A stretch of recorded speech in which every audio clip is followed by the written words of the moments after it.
Welcome back, you guys. Kick back and relax as we dive into another episode of Skip to Saturday.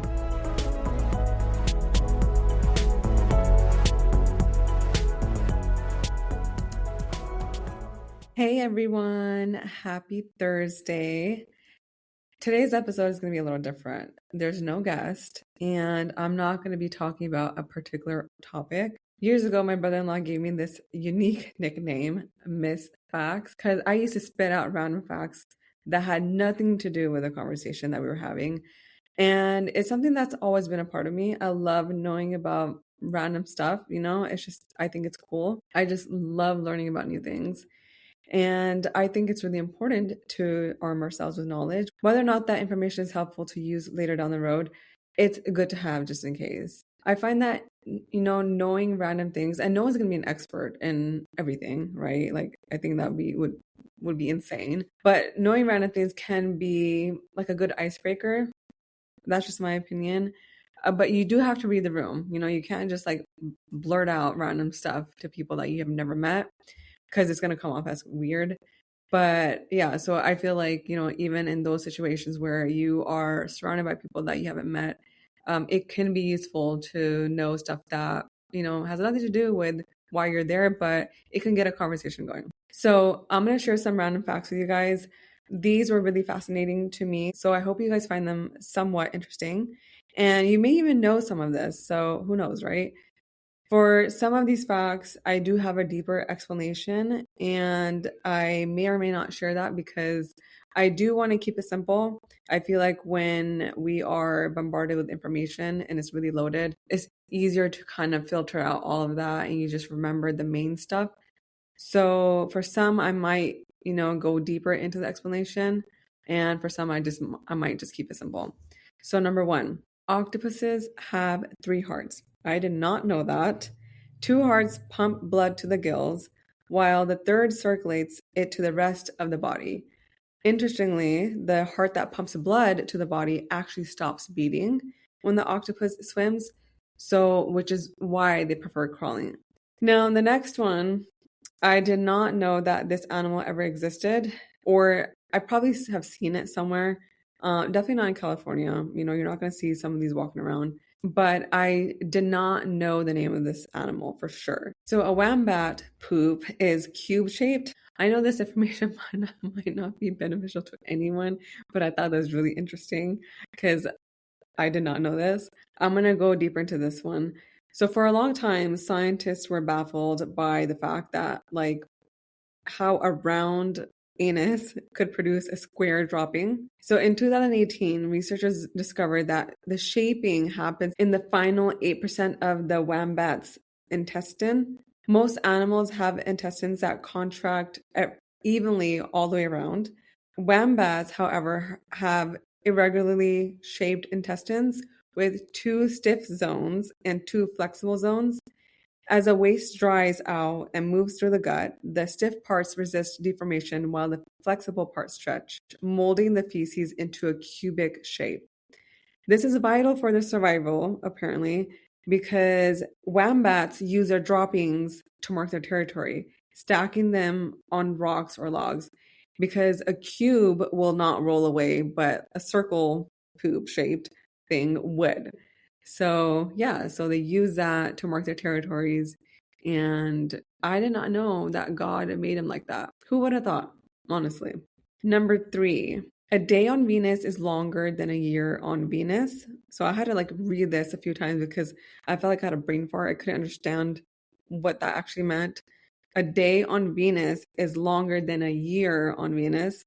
Venus has an extremely slow rotation on its axis, taking about 243 Earth days to complete one turn. However, it only takes about 225 Earth days to orbit the sun. To make it more sense, I will go deeper into this. So you have to look at 2 different types of days. There is a sidereal day, the time it takes for a planet to rotate once on its axis. For Venus, this is 243 Earth days. Then the second type of day is the orbital period, which is a year. This is the time it takes to circle the sun.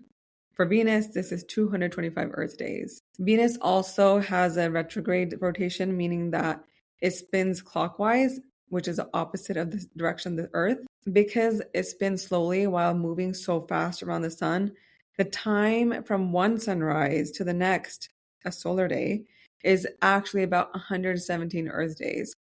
So while the rotation is longer than the year, you would still see two sunrises in a single Venus year. That was a little confusing for me, but it made a little sense. Hopefully, it made more sense to you guys. Number 4, the first oranges weren't orange. Original oranges from Southeast Asia were actually green. In warmer regions like Thailand and Vietnam, oranges stay green even when they're ripe. So to explain further, the color of an orange depends entirely on where it grows. In temperature climates like Florida or Spain, the drop in temperature during autumn destroys the chlorophyll, which is a green pigment in the skin, revealing the carotenoid, I think I'm saying that right, which is an orange pigment underneath. In tropical regions near the equator like Vietnam or Thailand, it stays warmer year-round because there's no cold snap to kill the chlorophyll.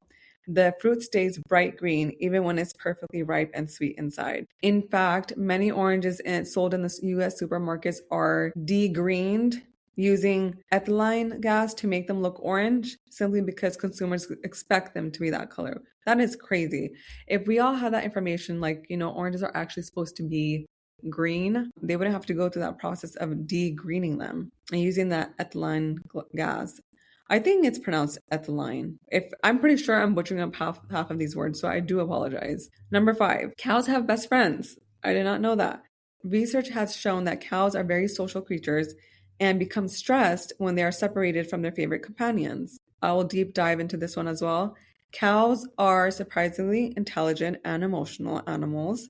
Research conducted by Krista McLennan at Northampton University found that cows have best friends and tend to stay in close proximity to them within a larger herd.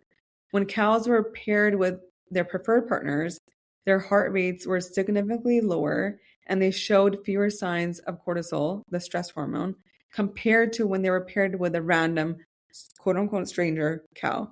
This suggests that cows experience social buffering, where the presence of a friend makes a stressful situation feel much safer. Number 6, Scotland's national animal is a unicorn. I had no idea. Chosen for its association with dominance and chivalry, as well as purity and innocence in Celtic mythology, the unicorn has been a symbol of Scotland since the 12th century. I feel like some of the European listeners here are going to know that information. I definitely did not know that. And I'm going to dive a little deeper on this. The unicorn was chosen as Scotland's national animal in the 12th century by King William I. In medieval mythology, the unicorn was considered the strongest of all animals, the only beast capable of defeating the lion, the symbol of England. That's something that I do know. If you look at the royal coat of arms, the unicorn is always depicted wrapped in gold chains. This isn't because it's a prisoner, rather it's a testament to the power of the Scottish kings. Since a unicorn was believed to be an untamable wild beast, the chains symbolize that the King of Scots was powerful enough to tame the most dangerous creature in existence. That makes sense, and it's very creative. And here's a last random fact I have for you guys. Honey never spoils. I feel like I kind of know that, but at the same time, I don't know. Archaeologists have found pots of honey in ancient Egyptian tombs that are over 3,000 years old and are still perfectly edible. How crazy is that? Its low moisture and acidic pH make it an inhospitable environment for bacteria. And I will give you guys a little background information on this as well.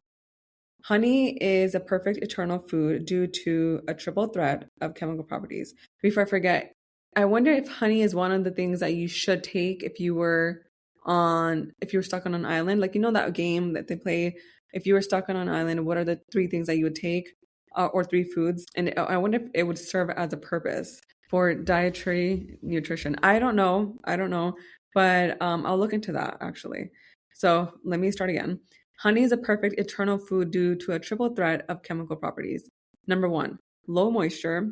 Honey is only about 17% water. It is so dry that it sucks the moisture out of any bacteria or fungus that lands in it, killing the microbes through osmosis. Number 2, acidity. It has a very low pH between 3 and 4.5, which inhibits the growth of almost everything. And number 3, hydrogen peroxide. When bees produce honey, they regurgitate an enzyme called glucose oxidase.